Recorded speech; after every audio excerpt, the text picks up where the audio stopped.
Before we start, we want to share a quick content note. This podcast includes discussions of suicide, abuse, and other emotionally heavy topics. While these stories are told thoughtfully and with care, they may be difficult for some listeners. Please listen in whatever way feels safest for you and take breaks if you need. Listener discretion is advised. My name is Molly Orchard, and this is The Fabric of Being.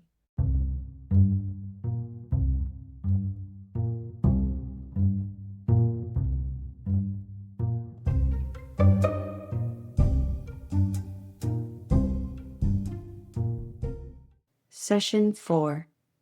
Danny. Hello. Hey. Good morning. Hey. How are you? How are you feeling after processing last week? I'm feeling good. I feel like I'm like almost embarrassed by like how much I've been talking about it. Like all my friends I've been with, I'm like, I'm doing this thing and my whole life has changed. Yes. Cool. You found a new therapy. Got it.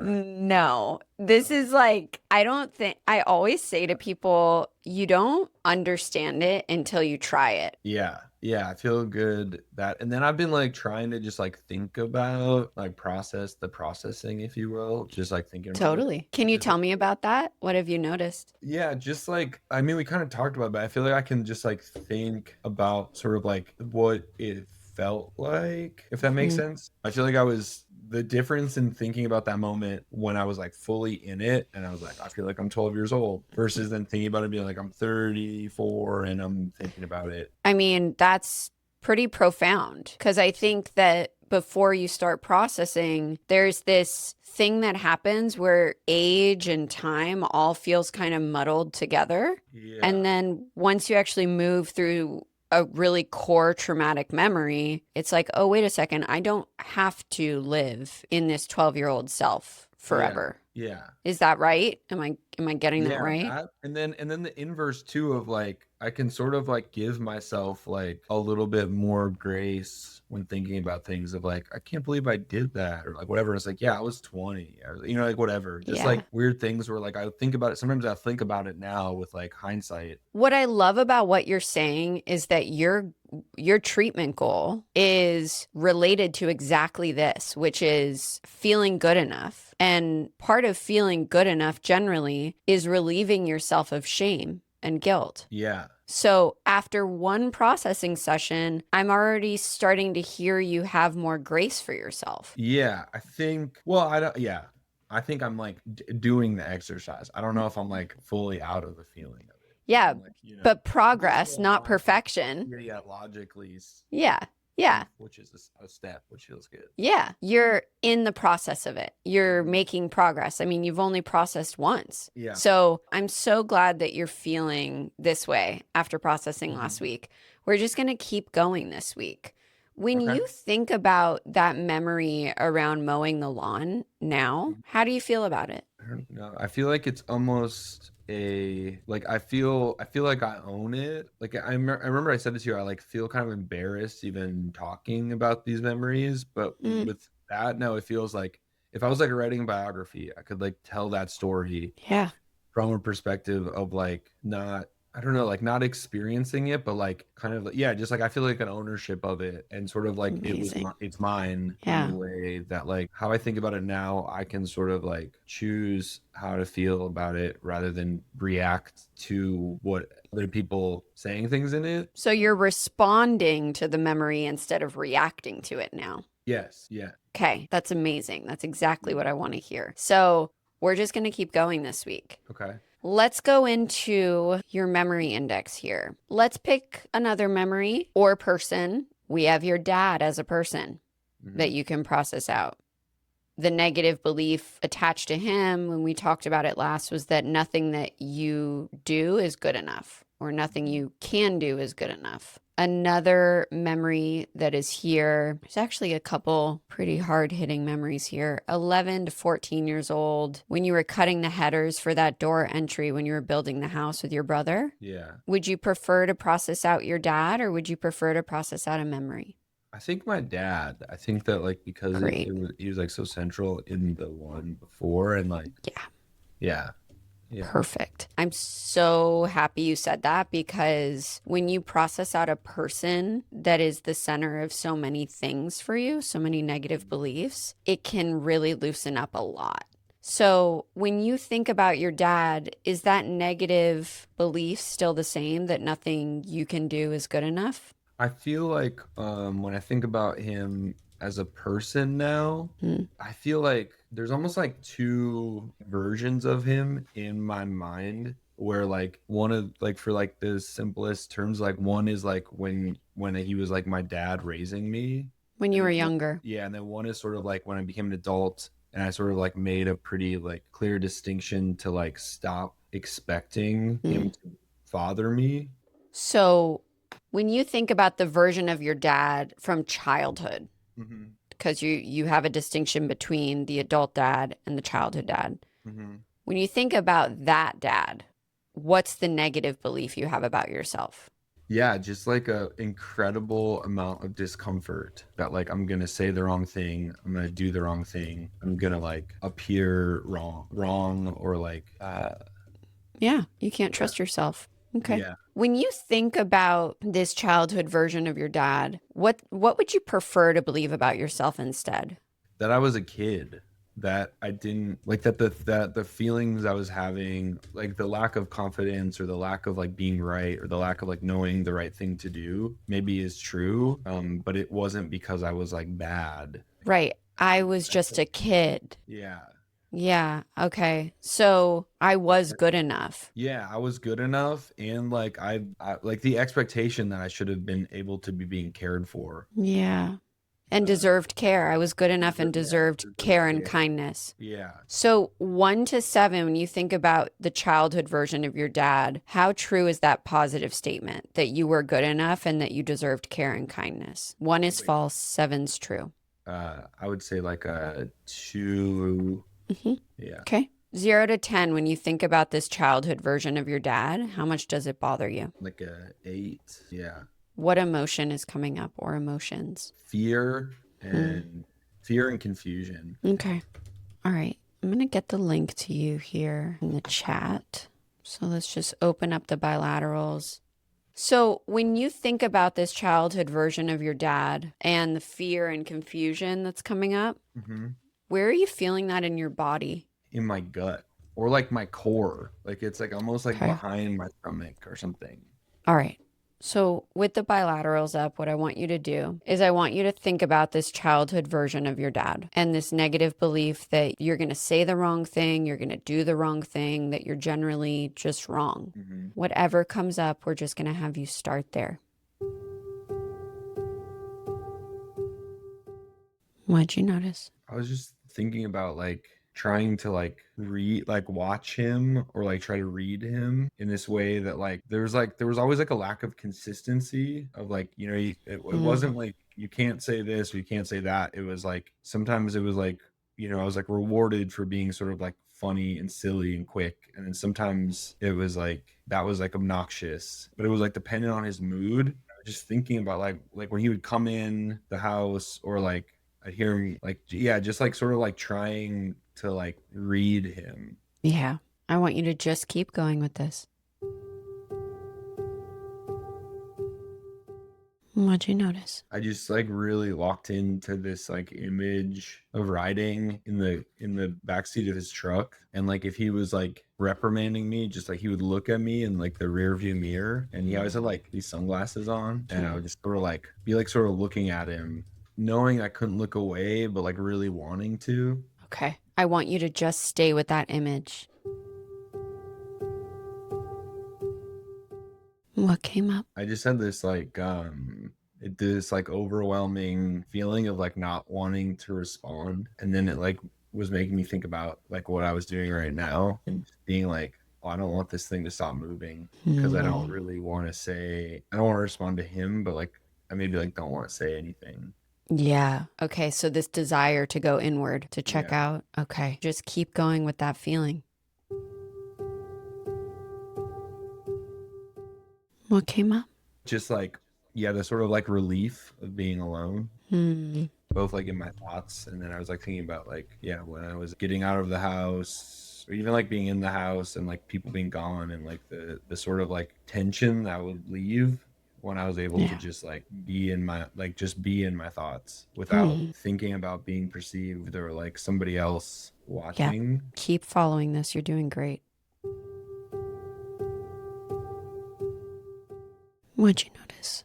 Thought about it further of like, like I've never like said the wrong thing when I've been quiet, when I haven't said something. And just the idea that like I don't ever feel comfortable not responding, both like in conversation or if like somebody sends me a message, or like I have this like in conversation, I feel like I'm very chatty because I feel like I always have to like either like defend something or like respond. I sort of feel like I always have to have this like urge to respond and in the right way. I've never been in a conversation with him where he isn't in control of the conversation, both like one-on-one or in like larger groups. And I was thinking about how like how annoyed I am by that. And I started like thinking about that I feel like a similar impulse. And then that is like what usually leads me to feeling like silly or stupid or like embarrassed by a conversation, because I like felt the need to like participate so intensely and like really like control a conversation rather than just like be listening. And I feel like both him, really everybody in my family, there was like nobody was ever listening, or nobody is listening still. Like everybody's kind of talking, and like everyone's responding instead of like hearing anybody. Okay. What I want you to do is take a breath, clear this out. I want you to think about your dad, this childhood version that you have of him. 0 to 10, how much does it bother you now to think about your dad? Right now it feels more like a 6. Because I feel like it's still upsetting me that I'm like feeling like, oh, I took this thing, or I like learned this behavior, but then I'm also like more, or not understanding of it, but like I guess I'm sort of understanding the defense that he was using. Yes. And then because I'm seeing that I've done it or he used it. Yes. So what I want you to do is I want you to think about your dad and what's keeping it at a 6, and I want you to just start there. What'd you notice? I feel like I've thought, I'm going to shift this. I'm going to figure out how to interact with this guy. And then I'll be able to like, be in control or be able to like interact with him without him hurting me or making me uncomfortable. But that the way in which I did it maybe is just like what he wanted all along. And it kind of felt like it took a little bit of agency away from me in this way of like, I'm going to do this. I'm going to, figure out how to cope with a crazy dad. And then now I'm noticing that like the way that I coped with it was like probably a response. Like it was still just like a response to him rather than like my own intentional process of interacting with somebody. Which is what you're doing right now. You're actually processing out to heal these parts of yourself and create better coping mechanisms. So I want you now to think about what that is. What's healthier for you now with these realizations? I want you to just reflect on that on this next set. What came up? That I've never looked at him as an equal, that like it's always either been like he's dominating this thing or I'm dominating this thing, but I've never like actually, I was thinking about that exercise, like watching myself as a kid interact with him and being like, I've actually never looked at him from like my point of view and like watched him. Yeah. Just like seeing what happens if like I don't try to like take something over. Yeah. Or let him take me over. Like I don't know. Yeah. The ultimate revenge against parents who've mistreated you is being different, is doing things differently. Mm-hmm. Well, I feel like I've felt that, but like it's always been in like outcomes, like like I've like it's felt more like let me prove it. Yeah, let me prove it. But the like interaction definitely feels like I haven't. Yeah, like at my core, I've kept doing the same things, but just like done it in a different world. Right. So again, I want you to clear out everything that's come up. When you think about your dad now, just your dad, isolate him. 0 to 10, how much is it bothering you when you just think about him? It's more like a like a 5. Like it's like a middle. Mm-hmm. Because I feel like I keep sort of doing this, like just trying to like think about him without thinking about like what he's gonna do next. Okay, just go with that. What'd you notice? I was sort of thinking about like if like sort of like playing out like an interaction with him where I didn't respond the way that I always have, and I was like a little bit more like not withholding, but like just waiting. Like if I gave him space, and then I was sort of thinking like, well, he wouldn't know, or I would feel like I was on like he wouldn't actually know what I was feeling, but he was assuming these things, and then I was sort of like, well, fine, like he doesn't. Even when I'm like anxiously responding, he doesn't know what Mm-hmm. I'm actually thinking. Mm-hmm. So maybe if I have more of like a reserve, or I have more of like it's not my job to like tell him what I'm thinking because it's not going to work anyway. Can you just keep going with that? Yeah. What came up? I had a thought of like the fear of being like perceived as the idiot, but then also like if I was in control and everybody thought I was an idiot, but I knew I was in control, then it's like fine. Like oh, like I guess I'm almost thinking about like when somebody seems like they don't know what's going on, but they do, or they're okay not knowing what's going on, Mm-hmm. and how much like more so much more relaxing that is to be around, just thinking about that. Like it's better to be perceived as not knowing something and knowing it than being perceived that you do know it and not. When I was first picturing that, like being uncomfortable seeing them interact or seeing us interact, I feel like I'm being more okay with the like gap of like he's not understanding, I'm not understanding. And it is what it is. Yeah. Yeah. Okay. So I want you to just focus on your dad on this next set. What came up? Just that he is unwilling, or like won't ever see this. Like even if I choose to try to shift this or change this, that like he probably won't even see it. That gap will never close. And that sort of like is frustrating, or like still upsetting me, of like that I have to be okay. Okay. Just keep going with that upset or frustration. What'd you notice? Just like at its core, like a desire, like a desire to just be loved, like wanting. I'm thinking about why I've tried to do the like, like I think I first thought it was like I'm just protecting myself by behaving this way, but it's like I probably, yeah, just wanting him to give a shit. Yeah. Yeah, and just a desire to like, yeah, be close. Like from the beginning, like when I was talking about like disengaging from him and being alone, like being alone in my thought, like just like having my thoughts are going inward, and that being where I sought like comfort or safety, but like actually wanting it to be that space to be with him. This idea of like retreating into myself as a way to like get safety, but then also then that pulling me like further away from like, yeah, Right. being loved. Right. Loving. Right. So when you think about your dad now, just isolate him 0 to 10. How much is he bothering you? More like a low 3. It feels like my thoughts are more productive. Yeah. Okay. I'm going to have you come back to screen with me. Okay. How are you doing right now? Good. I feel like a lot of yeah, I feel like a sort of like a perspective shift in a way that feels like we talked about, like almost like a coming down, or like seeing a part of me that I haven't, Yeah. which is like, honestly like a little pretty uncomfortable. Can you tell me about that? What's uncomfortable for you? Just this sort of like feeling that like the detaching or like pulling back is something that has felt like a way to cope, or a way to feel good, is actually like not. It's not, it's actually like a response. Yeah. Maybe what's making me uncomfortable is I'm like, I want someone to see me, and then I'm also realizing like maybe I'm not seeing, I'm sort of like I'm assuming everybody else has the same defense that I do. Right.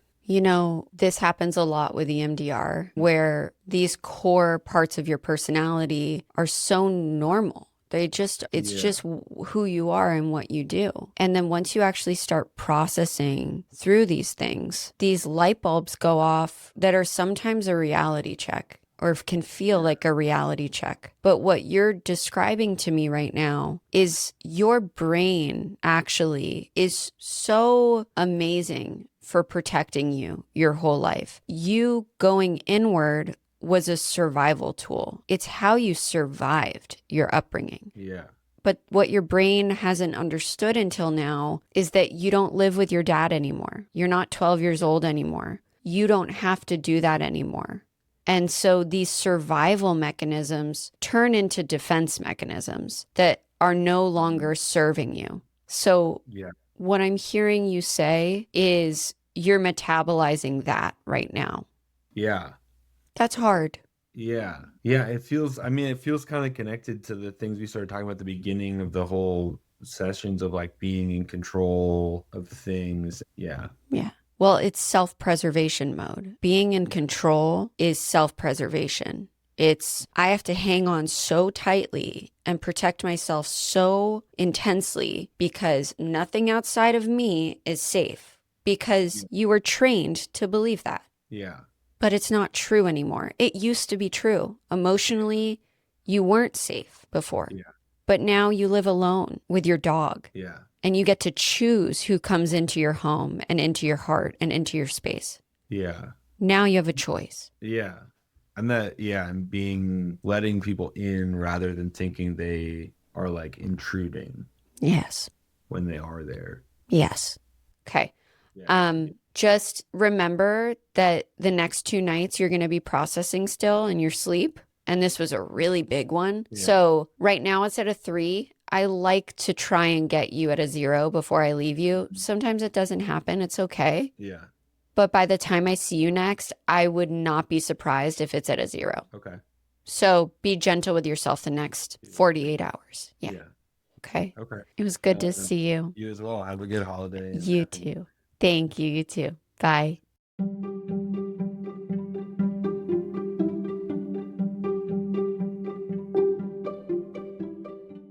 Session 4. Louise. Hello. How Hi. are you? I'm okay. This week has been kind of annoying. I've had some health stuff and I've been going to the doctors and trying to get it figured out, and they haven't really figured it out yet. And it has an infection too. So she's on antibiotics and has a cone. So it's just been a week. But I don't know. Come here. All the girls are sick. I know. Aw. Come here. Come on. Join She's the just session. She's staring at me. The cone thing is so I know. anxiety provoking. Yeah, she just hates it. I'm so sorry that's happening. That's really yucky. Yeah. Health stuff is Yeah. the worst, especially when they're like, we don't know. You're a mystery. It's like, thanks. That's comforting. Mm-hmm. How has your week been otherwise? How are you feeling after processing last week? Good.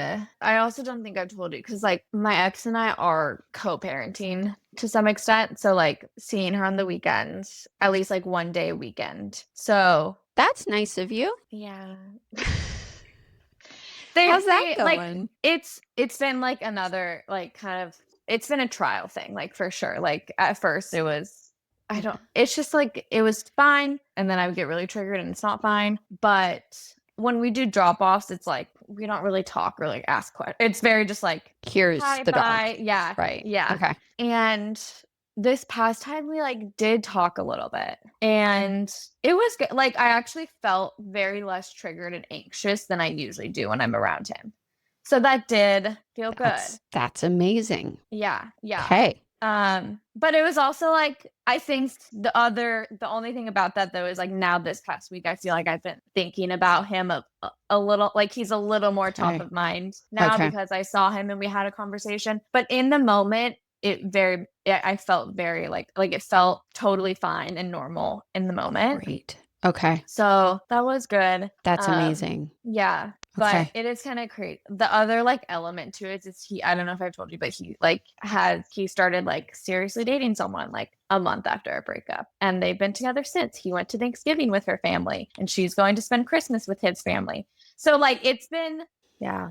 When did you find out about that? I found out it was weird because at first, I feel like when we first broke up, we had more contact and I had asked him. Like, I was kind of like, I'm over this. So I feel like I just got ahead of myself and was like, are you dating? Like, I was asking him questions about it because I think I was like, oh, are you working on your project? He's like, no, not really. And I'm like, then what are you doing? Like, with your time? And he was like, I'm dating. I'm like, oh, okay. And I was like, are you just dating like multiple people or are you like seeing one person? And this was like a month after. And he was like, well, he's like, I was dating a couple, but yeah, I'm seeing one person now. And then like a month later, or like maybe a couple weeks later, he usually was taking on hikes on the weekend. So he like took her for like just the afternoon. He got back. I was like, oh, like, what'd you guys do? He's like, oh, we hung out with the girl I'm dating and her dog. That's when I was like, absolutely not. I'm not okay with that. That's way too soon. Like, and then during that time where we were no contact, he also posted to his story on Instagram. I was still following him at the time. And then after this instance, I blocked him. A photo of them together at a wedding onto his story. Wowee. Yeah. So it's been like, how are you feeling after about trigger after yeah. trigger after trigger? How do you feel about all of this now? Like, honest, like, I really wish he wasn't dating someone. Like, I just wish, I think it'd be so much easier for my healing if I was like, okay, like, we are separate, but we're healing. Right. And, like, that's just that. Yeah. And the part of me that, like, the part of me that still cares about him, too, is like, what are you doing? Like, why are you jumping into something so fast? Like, you have so many things that you want to do. Like, I want you to do those things and not just, like, jump to the next relationship. Because, like, there are so many things he wanted to do that he felt like he didn't have time to do because of our relationship. And then he jumps into a new one. Jumps into another one. I just have feelings around it. Understandably. You know, maybe today this is a good segue into us working on some stuff around that relationship. Yeah. Before we do that, I want to ask you, how do you feel about the memory that we processed last week? When you think about that situation, do you even remember what we were focusing on? Yeah. It really has. Okay, I was describing this to someone too because I feel like I do remember how it went. And I feel like now my memory of that memory is just that experience of the reprocessing it. Totally. Yeah. That makes complete sense. That means you're not as traumatized by that memory. Because it's put in a different context. Exactly. Yeah. You're more remembering moving through the memory. Okay. So is that empowering for you? Like, how does that feel for you? Yeah, totally. Yeah. Okay. Yeah, it feels good. Yeah. Good. Okay. So let's move into some processing today. Just with what you're bringing up, obviously, there are still feelings around your relationship with your ex. There are 2 things on this treatment plan around your goal of feeling confident in your own emotions. There's the general theme that you're sensitive and overreacting. In that relationship. And then there's a couple memories coming out. And there's also the theme of just not feeling considered by your ex. Do any of those jump out at you where you're like, I'd really like to move through that? I don't know. They're all pretty strong. Yeah. I feel like the considered one feels more relevant still. Okay, let's do that. So the considered one, that is a theme of not feeling considered by him. Yeah. So when you think about not being considered by your ex, what's the negative belief you have about yourself? I just feel like he didn't love me enough to consider me. So I wasn't loved enough to be considered. Is that I wasn't lovable enough to be considered? Yeah. What would you prefer to believe about yourself instead when you think about this? I don't know. What's the word I want to use? Like, it's being lovable, but then also like kind of even more than that, but like being a priority to someone. Like, I think I am worth prioritizing. Yeah. Or I am good enough to be prioritized. Yeah. Which one feels better for you? What was maybe the first one you said? I am worth prioritizing. Or I'm good enough to be prioritized, I think. I am good enough. Okay.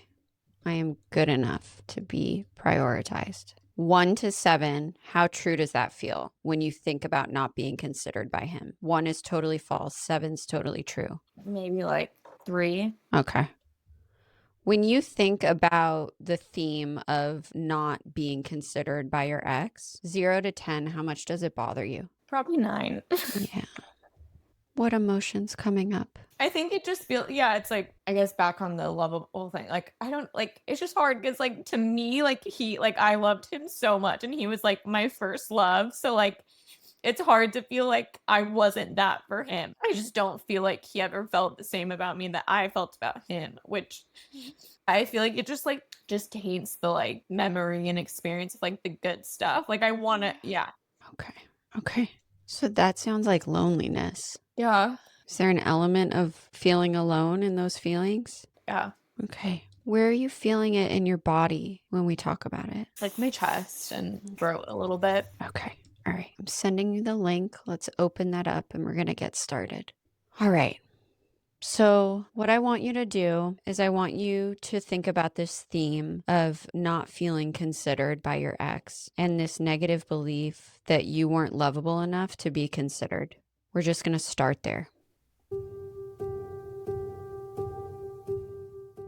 What's coming up? I don't know. It was just, this was part of the me being confused about how I felt in the relationship too, because like I wouldn't feel like he loved me or considered me. So then I would say that, like I would kind of bring something up and he would always reassure me that he did. And it was weird because like, yeah, like I kept bringing it up. So like I always did feel like I loved him more and he didn't love me as much. But then there was also this part of me deep down that was like, I know he loves me. Like it was so weird because it was like I didn't believe what he was saying when he said he loved me. But part of me felt like I knew that he did love me. I feel like I couldn't, like I had two opposing gut feelings about it. Like it was weird. Can you just go with that?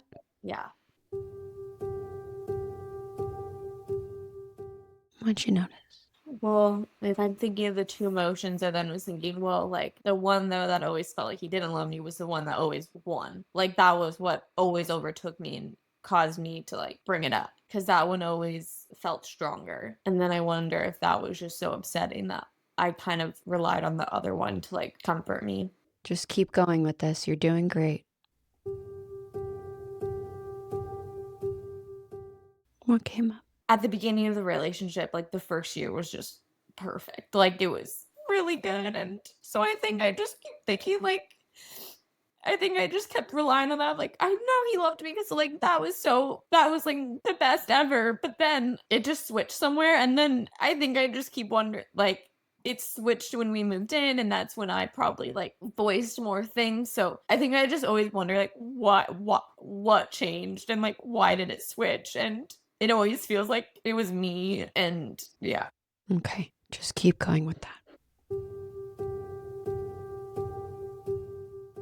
What'd you notice? I think the like general emotions around it are still high, but it feels like, oh, the considered is being a little more masked by like just not him not loving me. Because if he didn't love me, then like, yeah, he didn't consider me. Like, I think it's a little like it was frustrating to feel like he didn't consider me when I thought he loved me. Like I felt like he should consider me if he loves me.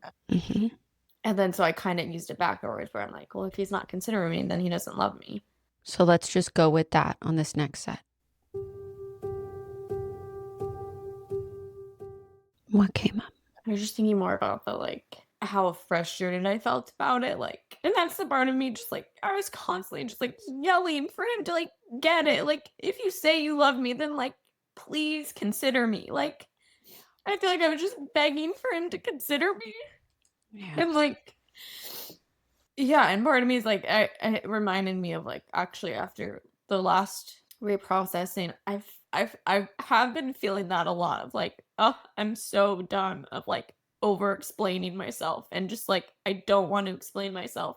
And I don't want to think like, oh, maybe they took that the wrong way. Like if they did, then they did, and they can get like, I don't know. I just don't want to keep begging someone to like consider me. Perfect. I want you to just go with that. What came up? I'm thinking of this like, I don't know where it started, but one of my parents would, I think my mom would say it a lot of like, I can't read your mind. And I feel like I always had that in mind where like, yeah, I felt like, oh, I'm just assuming he doesn't love me. Like I'm trying to read his mind, but he's telling me that he does. So like that's what I need to go off of. And I always over explain because I'm like, he can't read my mind. He doesn't know how I'm feeling unless I tell him exactly how I'm feeling. Right. So there was, I think that still kind of confuses me a little, where like I tend to over explain because I think, no, they won't know unless I tell them, and I won't get what I want unless I ask for it. Like no one can read my mind, so I need to spell it out. Do you behave that way because it's what you want? Do you wish that people gave you more context? I wish people gave me more. Well, I also wish people would read my mind more. I wish that someone would notice if I was sad, or notice, like, I wish I didn't have to spell everything out for someone. Yeah. Okay. I want you to think about that and how it relates to this theme of feeling like you weren't being considered. Let's go with that.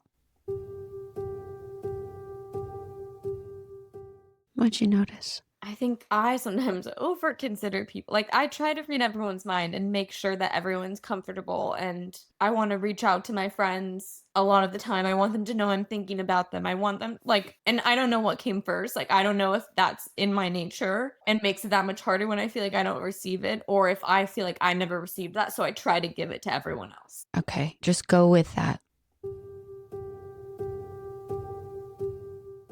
What came up?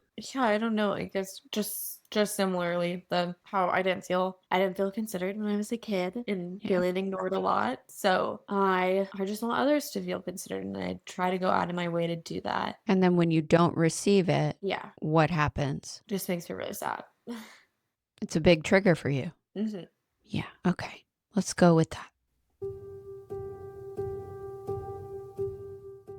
What'd you notice? I think because I'm aware of how I felt ignored as a kid, then I think I just overthink it all. Like, I'm like, okay, so is me trying to care for others just a response to that, and I don't actually care, so I'm doing so much work to show others that I care about them, and then I'm expecting so much in return. So are my expectations too high just because I'm giving so much of myself to them? Yeah, I think I'm confused on whether me trying to consider others is genuine, or like, is it just a response? Am I just trying to people please and like get it back from them? But I mean, that's kind of dark. I don't know. That's the one that, like, maybe it's not so black and white. Maybe it's a little bit of both. Maybe it is genuinely who you are and you're abiding by the golden rule, which is treating people how you want to be treated. Yeah. Which is a positive personality trait. That means you're acting in your truth. So now when you think about specifically not being considered by your ex, not feeling considered by your ex, 0 to 10, how much is it bothering you? I have like a little caveat. I feel like it feels lower, but I feel like I'm putting a little more blame on myself now. Like, I thought of him all the time, and I don't think that was super healthy. So I think just I think I thought of him all the time, so I wanted him to think of me all the time. And I don't think that was, I don't know, I guess I'm judging that and feeling like that's not a fair expectation. Just go with that. What came up? It's reminding me now of like the kind of like with my two sisters. Like, I never felt like I was like, I didn't have one person that was like all mine. So I always wanted someone that was like all mine. And I felt like that's what I wanted out of a relationship. Like, that one person that, like, you have each other's back no matter what. Like, you're both so special to each other. I wanted to consider him first and prioritize him first. And I wanted that in return. What's so wrong with that? That's what makes a really good relationship. I don't know. It feels like, I think the most extreme of it, like, I want them to think of me all the time and always consider me. That feels like too high of an expectation or I don't know. Like, I feel like is it that you want them to quit their jobs and sit there on the couch and think about you all day long? Do you want them to abandon every other part of their life just for you? No. I want you to just go with that. The answer to that is no. You just want to be considered. What are you noticing? I guess I do want to be someone's number one priority. Like, yeah. And that doesn't mean sacrificing everything else, but like, if there was I don't know, I was just thinking of like, that is self-worth. What you're saying right now is self-worth. You're saying you are worthy of that, and you are. You are not asking somebody to revolve their entire world around you. You're asking for somebody to be your partner. Yeah. And to put you as a priority. Yeah. How does it feel to just understand that and be sure of that? Do you feel sure of that? Yes and no. It reminded me, though of something that said to me before we moved in. He said something that like he took back instantly. He was like, I didn't mean to say that, but like it stuck with me and Okay. I never forgot it. And he's like, I just don't want to be everything to you. And he like stopped. He was like, oh, I didn't mean that. And I was like, well, I'm not. And then I was like, well, I'm not expecting you to be everything to me. Hmm. And the way he worded it, it's like, yeah, I didn't want, it was weird. It was, yeah, like I don't want him to be everything to me, but I want to mean enough to you. Like, Yeah. yeah. Okay. Or like, I want it to be everything. I don't know. I don't know. Or like the way he said everything, it made it sound so negative and not the right. Yeah. I mean, I think what you're asking for is pretty basic relationship stuff. Let me switch gears here for 1 second. I want you to focus on your ex. Go back to not feeling considered specifically by your ex. 0 to 10. How much is that bothering you now? Pretty low. I feel like I can't even think of it fully. right Okay. now. So then what I want you to do is think about the positive statement. I am good enough to be prioritized. Yeah. Does that still fit? Yeah. 1 to 7. 1 is false, 7's true. How true does that feel to you now? Yeah. It feels true. Yeah. Yeah. Okay. I want you to think about not feeling prioritized by your ex. And I want you to pair it with this positive statement. I am good enough to be prioritized. Just smush those two things together on this set. What'd you notice? Yeah, like I did feel that I was good enough to be prioritized. Yeah. Yeah. Come back to screen with me. Come back, close out the bilaterals. Okay. You should have been prioritized and you should have been considered and you should have been at the top of somebody's list. Because when you enter into a relationship, you sign an invisible contract around prioritization and trust and care and consideration. And he broke the contract. Someone like that, they don't deserve to make you second guess yourself. You are worth so much more than that. Yeah. Yeah. What's coming up for you right now? I don't know. I'm just like, it's just unfortunate and frustrating. Like, that was my first relationship. So I thought I knew what it was. And he, being older and having experience and having had so many relationships, I thought I could learn from him. And he just like, I learned like the wrong things from him. So it's frustrating. That is so Yeah. valid. Yeah, and like when I go back to the beginning, like I think sometimes I go back like where were the red flags? Like I don't know, and like I think in the beginning I was looking like I'm like what did I miss? And like I don't know, I feel like he just like deceived me and like did prioritize me in the like I don't like it just feels like that's why I always think like what shifted and like why did it? I don't know. Yeah. Yeah. I think those are really valid questions, but where it can get dangerous with you is when you start wondering what you did to Yeah. make it shift. Yeah. That's not fair to you. And that memory of him saying that before we moved in actually helps that because I realized he had that going into it. Like I didn't do anything once we moved in together. Like he already Yep. had a foot out. You nailed it. Yeah. To me, what it sounds like is that the moment you guys took a step into more seriousness, Yeah. he started retreating, which is your number one trigger. Yeah. Is emotional and physical retreating. Yeah. I am so happy that we're leaving this session today and you're telling me that not feeling considered by him is nothing. You came in with that at a 9 on a scale of 0 to 10 and now you're like, that's not it. Yeah. So please be nice to yourself the rest of the day. If you can, take a hot shower, put yourself back in your body. A little piece of chocolate helps too, a little caffeine, a little sugar. Just take care of yourself the rest of the day. Okay. All right. Happy holidays. I'll see you in 2 weeks. Thanks. Yeah. Happy holidays to you. Okay. All right. Talk to you later. Okay. Bye.